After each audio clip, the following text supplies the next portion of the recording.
मैंने अपनी एक वीडियो में बताया था कि 2004 में सऊदी अरेबिया में ऑयल की तलाश की जा रही थी, तो अचानक खुदाई करने वाले को जमीन के अंदर एक इंसानी ढांचा नजर आया। इस ढांचे का साइज बहुत ज्यादा बड़ा था, जिसे देखकर वहां मौजूद इंसान खौफजदा हो गए। जब सऊदीया की गवर्नमेंट को इस बात का पता चला तो उन्होंने फौरन इस जगह को सील करवा दिया। लोग सोचने लगे कि इतने बड़े इंसान का ढांचा किसका है। सऊदी गवर्नमेंट ने कहा कि ये ढांचा कौम आद में से किसी का है और इस कौम का जिक्र अल्लाह ने कुरान पाक में किया है। इस ढांचे के साइज को देखकर पता चलता है कि अल्लाह ने कौम आद को कितना बड़ा बनाया था। इसके अलावा दुनिया में कई ऐसे ढांचे मिले हैं जिनका साइज कौम आद से तो छोटा है, लेकिन आम इंसानों से बहुत बड़ा है। आज हम उन्हीं ढांचों की बात करेंगे जिनको देखकर आप दंग रह जाओगे। तो पूरी वीडियो वॉच कीजिएगा और आप देख रहे हैं स्पेस वर्ल्ड। इस तस्वीर को देखें।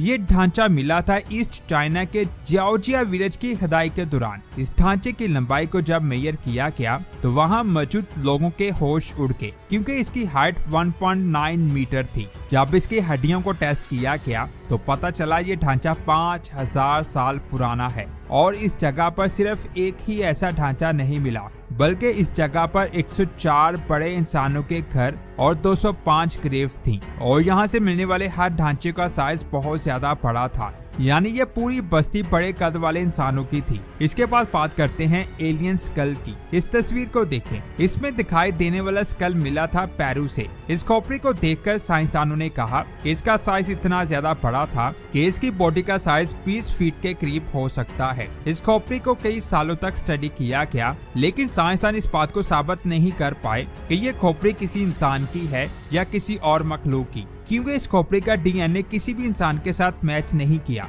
इसी वजह से इसके स्कल को एलियंस का स्कल कहा गया। लेकिन कुछ लोगों का कहना है कि पुराने जमाने में किसी कबीले के लोग अपने सर को कपड़े से इतनी जोर से बांधते थे जिससे उनकी खोपड़ी पीछे को लंबी हो जाती। इंसानों के अलावा इंडिया में एक सांप का ढांचा मिला जिसका साइज भी बहुत ज्यादा बड़ा था। इस सांप का नाम था वेसुकी इंडिकस। इसके अलावा नॉर्थ अमेरिका में एक केव है जिसका नाम लव लॉक केव है। इस केव को जब साइंसदान स्टडी कर रहे थे तो उन्हें यहाँ एक ऐसा स्कल मिला जिसे सीटी के कहा जाता है। ये लाल बालों वाले ऐसे जॉइंट थे जो इंसानों को खाते थे। हैरान करने वाली बात ये है कि ये लोग जमीन के अंदर रहते थे, क्योंकि यहाँ से ये स्कल मिला था वहाँ पर पूरा एक अंडरग्राउंड सिटी मौजूद था, जो इस बात का सबूत है कि ये लोग जमीन के अंदर रहा करते थे। इसके अलावा साउथ अफ्रीका में एक पाँव का निशान मिला जिसका साइज 1.2 मीटर है। जिसका पाँव ही इतना बड़ा है, जरा सोचिए उसकी हाइट कितनी ज्यादा होगी।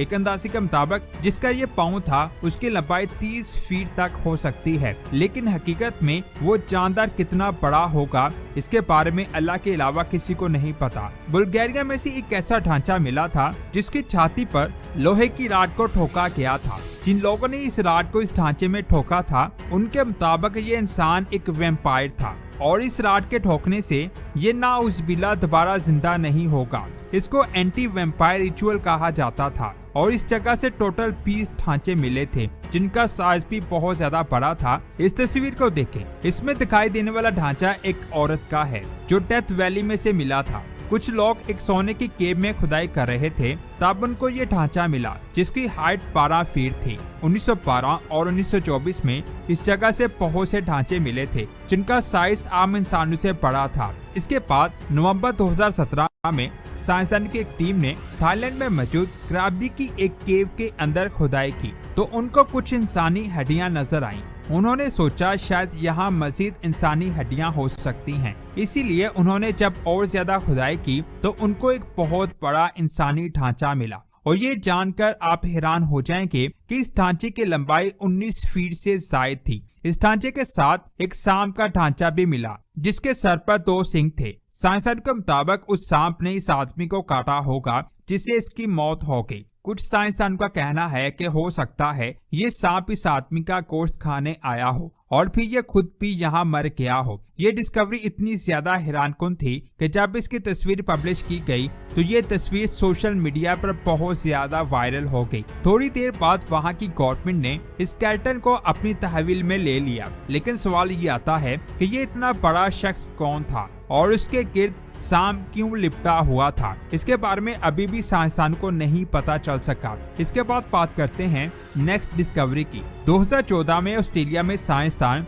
अलोरा नामी एरिया में एंशिएंट सिविलाइजेशन के सबूत को फाइंड कर रहे थे तो अचानक एक आदमी को जमीन के अंदर इंसानी खोपड़ी नजर आई। मजीद खुदाई करके जब इस खोपड़ी को बाहर निकाला गया तो उसे देखकर सब हैरान हो गए, क्योंकि इस खोपड़ी का साइज आम इंसानी खोपड़ी से बहुत ज्यादा बड़ा था। जिसके बाद उन्होंने उस एरिया में मजीद खुदाई की और इसकी पूरी बॉडी को बाहर निकाल लिया। जब इसके साइज को मेजर किया गया तो पता चला कि इसका साइज 17 फीट से ज्यादा था। जब साइंसदानों ने इसकी एज जानने की कोशिश की तो वो दंग रह गए, क्योंकि उनके मुताबिक ये ढांचा 2,25,000 साल पुराना था, जिसके बारे में जानकर साइंसदानों के होश उड़ गए। आप इस स्केलेटन के बारे में क्या कहेंगे, नीचे कमेंट्स करके जरूर बताएं। इसके बाद बात करते हैं एंशिएंट डिस्कवरी। पिछले 200 सालों से साइंसदान इजिप्ट में मौजूद किंग्स वैली को स्टडी कर रहे थे। उनको एक भी ऐसा टॉम्ब नहीं मिला जिसमें किसी किंग की मम्मी या उसका खजाना दफन हो। लेकिन 1922 में जब हॉवर्ड कार्टर इस एरिया को स्टडी कर रहा था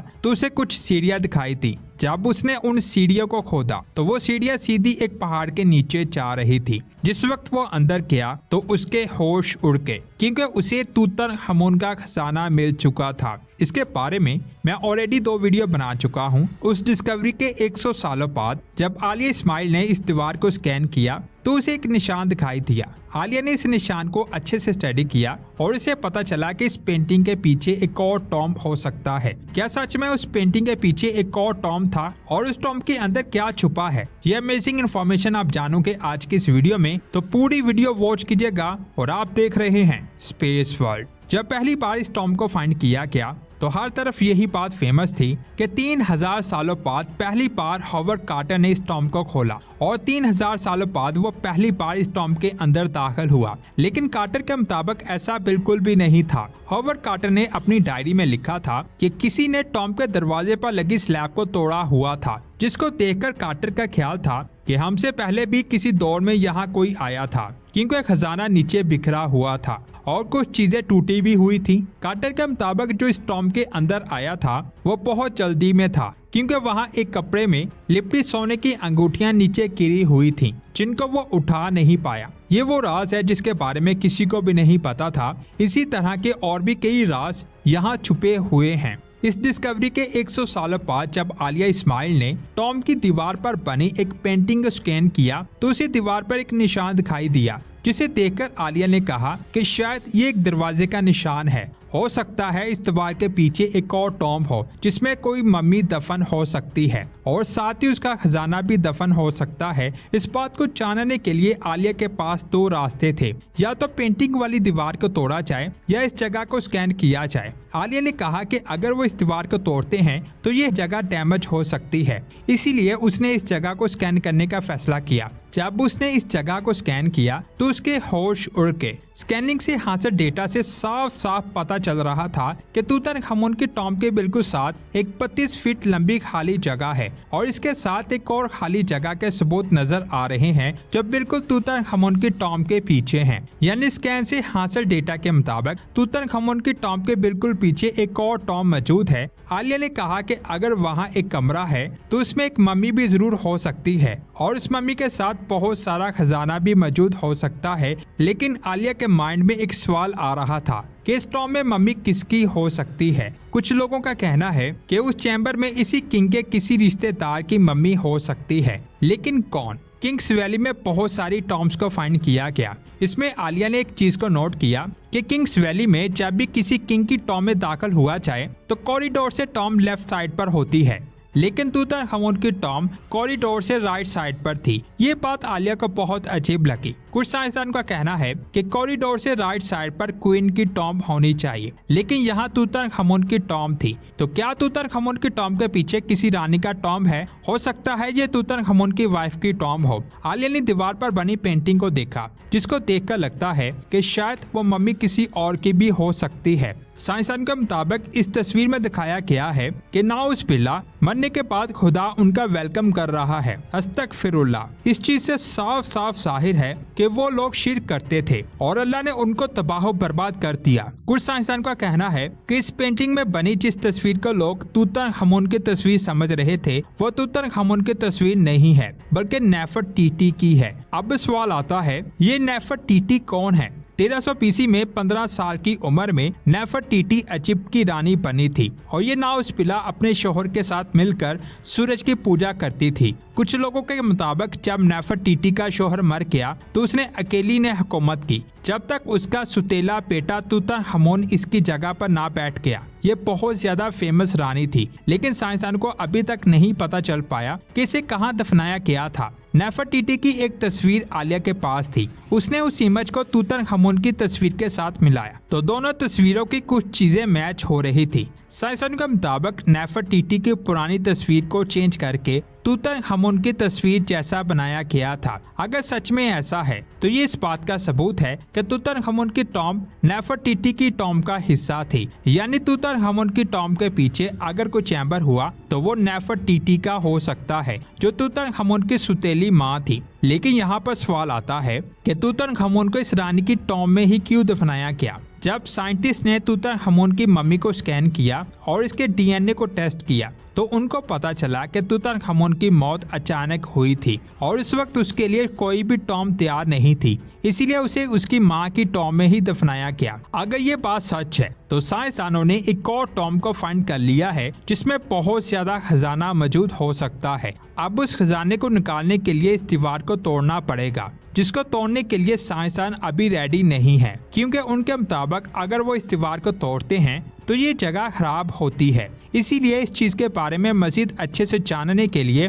वो आने वाले वक्त में इस जगह को और एडवांस मशीनों से स्कैन करेंगे। आज से 3000 साल पहले चाइना की सिचुआन और यूनाना प्रोविंस में पो के नाम से एक कबीला रहता था। हिस्ट्री में इस कबीले के बारे में ज्यादा इंफॉर्मेशन मौजूद नहीं है, बस इतना लिखा गया है कि आज से 450 साल पहले मिंग डायनेस्टी ने चाइना पर कब्जा किया और साथ ही मिंग एम्पीरियल आर्मी ने पो कबीले के सभी लोगों को मार दिया, जिसके बाद कहा जाता है कि पो कबीले की नस्ल दुनिया से खत्म हो गई। साथ ही इनके राज भी इस नस्ल के साथ दफन हो गए, जिनमें सबसे बड़ा राज इन तबूतों का है। सेंट्रल चाइना के इस हिस्से में छोटे बड़े पहाड़ और चट्टानें मौजूद हैं। इनमें ज्यादातर चट्टानें ऐसी हैं यहाँ आज तक कोई नहीं जा पाया। कुछ चट्टानें जो आबादी के करीब हैं वहाँ ताबूत देखे जा सकते हैं, लेकिन उन तक पहुँचना बहुत ज्यादा मुश्किल है क्योंकि ये चट्टानें नुकीली और बिल्कुल सीधी हैं। कई ताबूत चट्टानों पर दूर से ही नजर आ जाते हैं, लेकिन बहुत सारे ताबूत चट्टानों के अंदर धंस चुके हैं,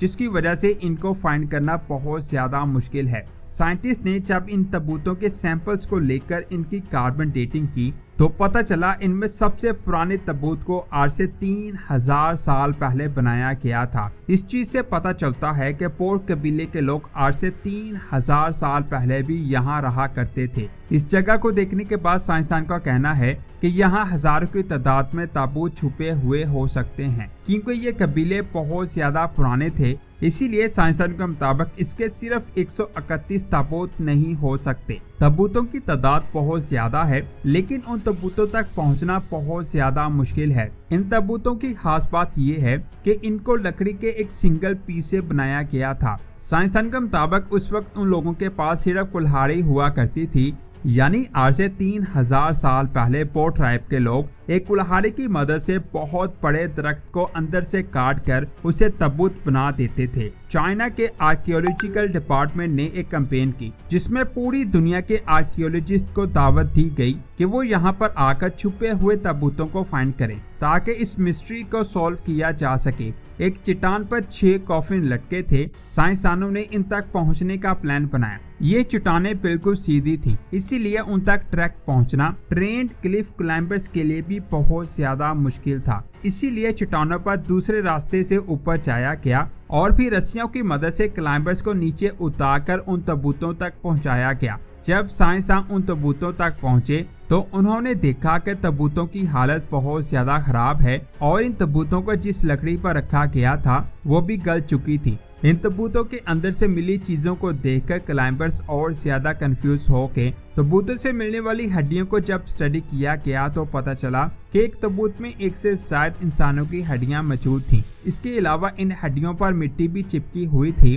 पहले तो साइंसदानों ने समझा कि बारिश के पानी से बहकर आने वाली मिट्टी इन तबूतों पर चिपकी हुई है, लेकिन बाद में पता चला कि पो ट्राइब के लोग पहले मुर्दों को मिट्टी में दफन किया करते थे और जब बॉडी अच्छी तरह से डिकम्पोस्ट हो जाती तो उसकी हड्डियों को निकालकर तबूत में रखा जाता। हड्डियों को तबूत में डालकर खाली जगह पर रेत भरती जाती ताकि तबूत को ऊपर ले जाते हुए हड्डियां हिल ना सके। रेत की वजह से हड्डियों का वजन 250 किलोग्राम हो जाता था। अब सोचने वाली बात यह है कि आज भी जिन चट्टानों पर अकेले इंसान का चढ़ना इतना ज्यादा मुश्किल है, वहां इतने भारी तबूतों को कैसे लेकर जाया गया। उस वक्त उन लोगों के पास कोई मशीनरी मौजूद नहीं थी, लेकिन उन लोगों के पास रस्सियां, छेनी, हथौड़े और लॉक मौजूद थे। जिन चट्टानों पर तबूत रखे थे, जब उनको अच्छे से स्टडी किया गया तो पता चला इन चट्टानों पर छोटे छोटे सुराख मौजूद हैं। साइंसदान का कहना है कि इन सुराखों को देखकर ऐसा बिल्कुल भी नहीं लग रहा था कि ये सुराख कुदरती तौर पर बने हैं, बल्कि इन सुराखों को छेनी, हथौड़े की मदद से बनाया गया था। साइंसदान का कहना है कि ऐसा लगता है जैसे इन सुराखों का इन तबूतों से जरूर कोई ना कोई कनेक्शन है। शायद वो लोग इसमें बांस को टालकर ऊपर चढ़ने के लिए एक स्पॉट बनाते थे। इस मिस्ट्री को हल करने के लिए एक एक्सपेरिमेंट करने की जरूरत थी और फिर 2003 में डिस्कवरी चैनल की टीम ने इस एक्सपेरिमेंट को करने का फैसला किया। उन्होंने पो ट्राइब जैसा तबूत कुल्हाड़ी की मदद से तैयार किया। उसके बाद चट्टान में सुराख करके बांस को फंसाया गया, जिस पर एक आदमी आसानी से खड़ा हो सकता था। इसी तरीके से 5 से 6 फीट के फासले पर चट्टान पर सुराख किए गए और इसमें डंडे गाड़े के। ये बांस के डंडे एक तरह से स्टेप्स थे जिनके जरिए चट्टान पर चढ़ा जाता था। जिस हाइट पर तबूत को रखा जाना था, वहां पर एक डंडे को पुली के तौर पर इस्तेमाल किया गया। आज की मौजूदा पुली में बॉल बेरिंग होती है, जिसमें रस्सी आसानी के साथ घूम जाती है। बांस का डंडा ऊपर से स्लिपरी होता है, जो बॉल बेरिंग जैसा ही काम करता है। रस्सी को सिंपल पुली से गुजारकर तबूत को दूसरी तरफ से ऊपर खींचा गया, क्योंकि पुली की मदद से 50% लोड कम हो जाता है। इसी वजह से लोगों ने तबूत को बहुत आसानी से 300 फीट ऊपर पहुंचा दिया। ऊपर मौजूद वर्कर्स का दूसरा ग्रुप, जिसने ऑलरेडी चट्टान पर लकड़ी की बेस को बना दिया था, उन्होंने तबूत को बेस पर रख दिया। इस एक्सपेरिमेंट में 12 लोग शामिल थे और इसे कंप्लीट करने में 3 दिन लगे, जिसके बाद साइंसदानों ने कहा कि हो सकता है पो ट्राइब के लोग भी इसी तरीके से तबूत को कई 100 फीट ऊपर चट्टानों पर रखा करते थे। कई तबूतों के अंदर फाइन लिनन से बने ऐसे कपड़े भी मिले। साइंसदान के मुताबिक उन कपड़ों का डिजाइन इसी तरह दिखाई देता था, जिससे ये पता चलता है कि पो ट्राइब के लोग सिल्क वॉर्म की कल्टीवेशन के माहिर थे। इसके अलावा ये लोग बहुत ही रिफाइंड लाइनन भी बना सकते थे। रिसर्च करते हुए साइंसदानों को एक और एविडेंस मिला, जो कपड़े हजारों साल पहले पो ट्राइब के लोग बनाकर ताबूत में रखा करते थे। बिल्कुल इसी तरह के कपड़े आज भी चाइना के देहाती एरियाज में बनाए जाते हैं। ये इस बात का सबूत है कि मिंग डायनेस्टी में मारे जाने वाले पो ट्राइब के लोगों की पूरी नस्ल खत्म नहीं हुई थी, बल्कि कुछ लोग जिंदा बच गए थे। बच जाने वाले पो ट्राइब का कबीला इस वक्त कहाँ है और वो अब ताबूत क्यों नहीं बना रहे, ये भी एक मिस्ट्री है। चाइना के एक फेमस आर्कियोलॉजिस्ट का कहना है कि इन कॉफिन्स को चट्टानों पर रखने के 2 तरीके हो सकते हैं। उस साइंसदान के मुताबिक हो सकता है कि उस वक्त के लोग नाउज़बिल्लाह ये सोचते होंगे कि कॉफिन जितना ज्यादा ऊपर होगा वो उतनी जल्दी मुर्दे को जन्नत में पहुंचा देगा। उस साइंसदान के मुताबिक दूसरी वजह ये हो सकती है कि पो ट्राइब के लोग अपने लोगों को जंगली जानवरों से बचाना चाहते थे, इसीलिए वो कॉफिन्स को चट्टानों के बीच लटका देते थे। यहाँ पर पहुँच पाना किसी भी जानवर के लिए बहुत ज्यादा मुश्किल था। इन लोगों के बारे में आज साइंसदानों को जो भी कुछ पता है वो बस थ्योरी बेस है। तो दोस्तों, ये थी आज की वीडियो। आपको ये वीडियो कैसी लगी नीचे कमेंट्स करके जरूर बताएं। वीडियो को लाइक और शेयर लाजमी करें। ऐसी ही वीडियोस को देखने के लिए हमारे चैनल को सब्सक्राइब करके बेल आइकन को प्रेस करें। मिलते हैं एक और शानदार वीडियो में। अपना बहुत सारा ख्याल रखें। अल्लाह हाफिज।